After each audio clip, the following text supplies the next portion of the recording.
O universo é tão perfeito justamente porque alguém ou alguma coisa quis que ele fosse assim tão perfeito.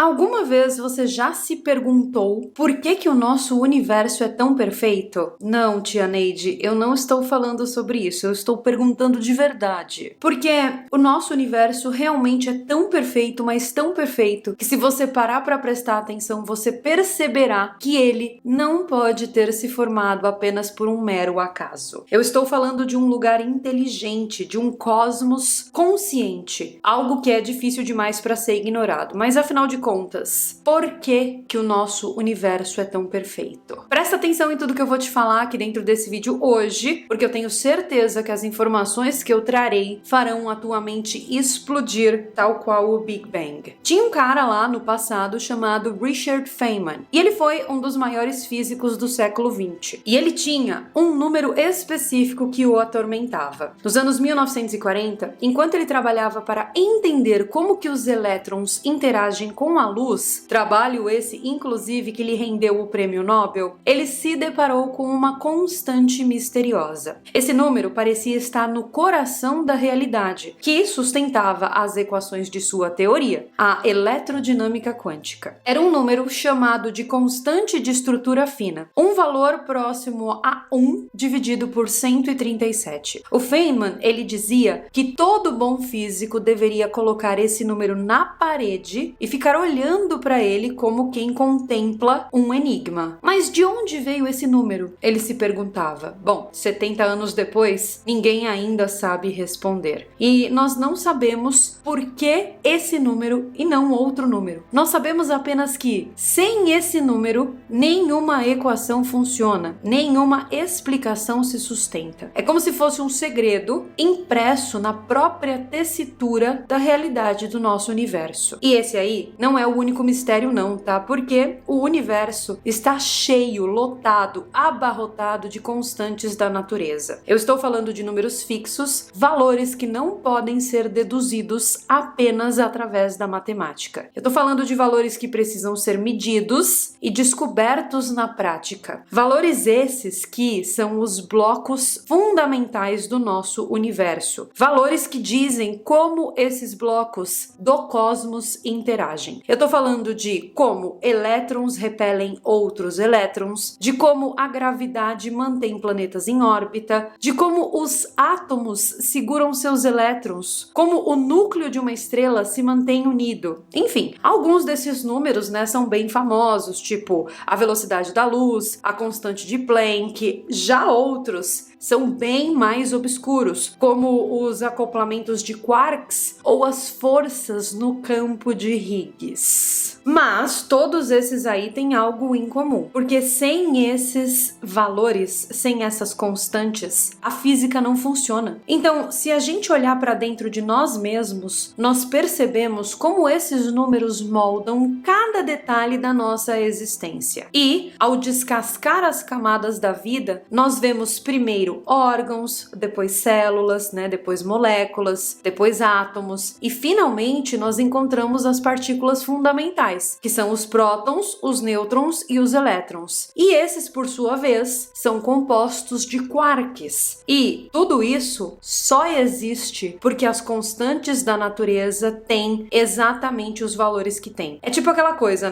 A gravidade puxa, a força forte une, a força fraca permite as transformações nucleares e o eletromagnetismo organiza os átomos e a química. Então, é como se o universo fosse um grande tabuleiro de interações e cada número fosse a regra precisa que permite que o jogo aconteça. Agora, a grande pergunta aqui que não quer calar é: de onde vêm esses valores?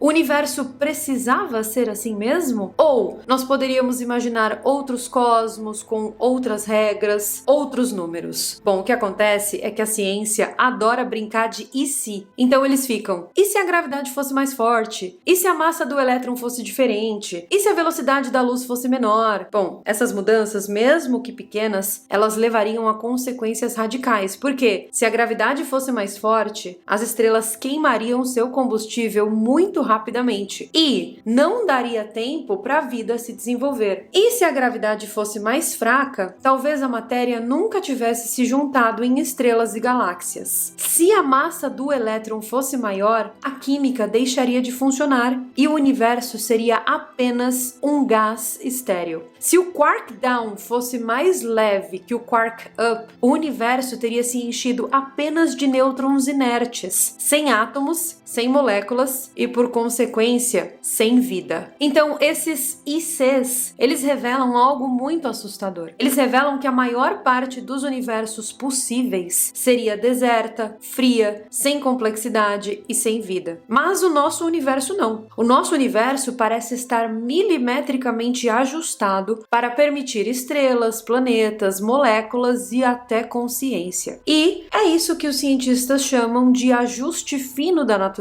Essa sensação de perfeição, ela não intriga só hoje. Ela já intrigava os povos antigos, porque os babilônios viam a Terra como um disco cercado por um oceano infinito de caos. Já os gregos e os romanos projetavam suas mitologias nas estrelas, e os chineses falavam de cascas celestes girando em torno da Terra. Tudo isso colocando sempre a humanidade no centro. Só que o que acontece é que a ciência, ela foi desmontando esse conforto, né? Porque o próprio Copérnico mesmo mostrou que a Terra gira em torno do céu e não o contrário. E depois nós vimos que o Sol é só uma estrela dentre bilhões de outras estrelas que existem na Via Láctea. E a Via Láctea, gente, é só uma galáxia entre trilhões de galáxias que existem, pelo menos dentro do universo observável. Então, aos poucos, nós passamos a acreditar no princípio copernicano, né? Que é um princípio que nos diz que nós não somos especiais. E que o universo não foi feito só para nós, porque o que a gente vê daqui, a gente poderia ver de qualquer outro lugar. Então, que nós somos apenas, né, meros espectadores cósmicos. Mas nem todos concordam com isso. Por exemplo, o físico Robert Dicke, na década de 1960, ele começou a pensar no tempo não apenas como sendo o tempo, mas também começou a pensar no espaço. Ele percebeu que nós não poderíamos estar aqui em qualquer outro momento da história cósmica, porque no começo do universo não havia elementos pesados como o carbono e o oxigênio. Esses elementos só surgiram após as primeiras gerações de estrelas morrerem. E num futuro muito distante, quando todas as estrelas, tipo igual o Sol, tiverem morrido, o universo também será inóspito. Então ele concluiu que a vida só pode existir nesse intervalo de tempo privilegiado que nós estamos vivendo, que é o chamado período de ouro da habitabilidade. E Brandon Carter foi além dessa afirmação, lá em 1973, por exemplo, porque no aniversário de 500 anos de Copérnico, ele apresentou pra gente o princípio antrópico, que fala que, embora nossa posição não seja central no universo, ela é muito privilegiada. Essa questão da entropia fala que nós estamos aqui porque o universo tem exatamente as condições necessárias para nos permitir existir. Então, estrelas precisam viver e morrer por bilhões de anos para forjar os elementos necessários para a existência da vida. E a física, com todas as suas constantes, ela parece conspirar para que a vida fosse possível. Mas isso, gente, levanta novas questões, porque se esses valores fossem diferentes,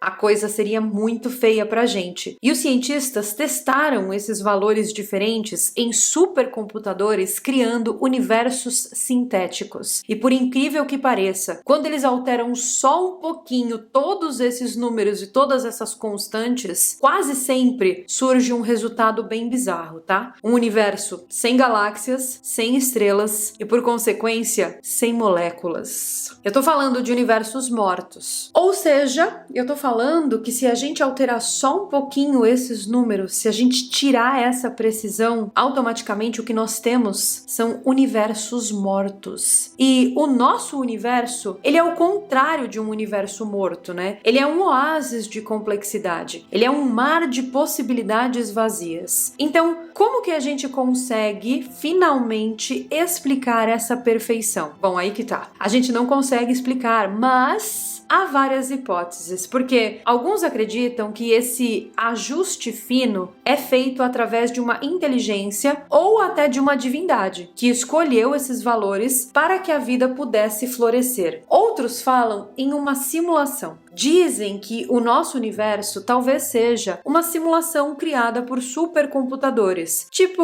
um programa de computador rodando em uma outra realidade, criado porque universos com vida são mais interessantes de serem observados. E essa é, inclusive, a ideia defendida por filósofos como Nick Bostrom, que é um cara extremamente inteligente. Mas também nós trabalhamos com uma explicação dentro da hipótese do multiverso. E essa hipótese diz que talvez existam infinitos universos, cada um com suas leis próprias, com suas leis físicas próprias, né? E que a maioria desses universos paralelos seria vazia, mas, inevitavelmente, alguns desses universos paralelos teriam os valores corretos para permitir a vida. E nós estaríamos justamente em um desses raros universos férteis, porque somente em um universo fértil como o nosso deve haver pessoas conscientes o suficiente para fazer a pergunta, para se perguntar sobre a própria hipótese da simulação. Agora, qual dessas hipóteses está correta? A real, gente, é que todas as hipóteses podem estar corretas e, ao mesmo tempo, nenhuma das hipóteses pode estar correta. Então é aquilo, né? Talvez todas, talvez nenhuma. O que a gente sabe é que cada número, cada constante da natureza parece estar ali colocado com uma precisão absurda. Por exemplo, o próton é 1836 vezes mais pesado que o elétron. Mas assim, por que não 2000 ou 100, né? Que número é esse? Por que esse número? Ninguém sabe. A constante de estrutura fina, ela continua ali, né? Que é aquele 1 em cima de 137. É uma espécie de um código misterioso que sustenta todo o eletromagnetismo. A própria constante de Planck mesmo, né? Ela nasceu como um truque matemático e ela se tornou a chave da física quântica. A constante da gravidade, que é medida com bolas de chumbo por Cavendish lá em 1798, ela até o presente momento guia os nossos cálculos de planetas e estrelas. Então, todas essas constantes, elas são como notas musicais afinadas em uma sinfonia cósmica perfeita. E, no entanto, a ciência ainda hesita em chamar isso de milagre, porque para muitos é apenas estatística, tipo, dado o número de possibilidades que nós temos, uma realidade